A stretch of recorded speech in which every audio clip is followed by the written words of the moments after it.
Leur attention est de tous les instants. Pendant 2 heures, ces soldats arpentent un site dit sensible. Ils participent à l'opération Sentinelle depuis 1 an et demi. Au début c'était un peu dur, maintenant en fait il y a toute une organisation qui s'est faite, donc on a eu des jours de repos, on a le temps de souffler et on est mieux logé.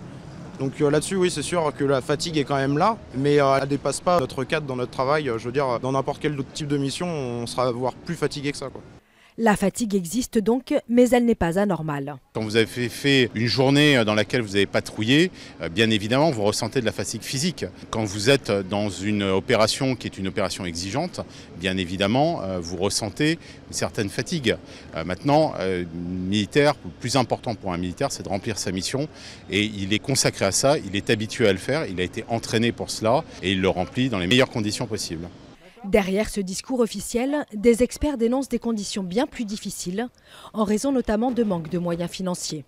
Les hommes sont suremployés et ça se traduit par la fatigue des individus, donc l'usure des unités, un moindre entraînement puisqu'on n'a plus le temps de s'entraîner autant qu'il le faudrait. Et donc ça peut avoir un impact sur leur engagement de ces gens-là, dans la mesure où le rythme est tel qu'ils n'y arrivent pas, et sur même leur état de santé. Au total, 10 000 militaires sont déployés en France dans le cadre de l'opération Sentinelle.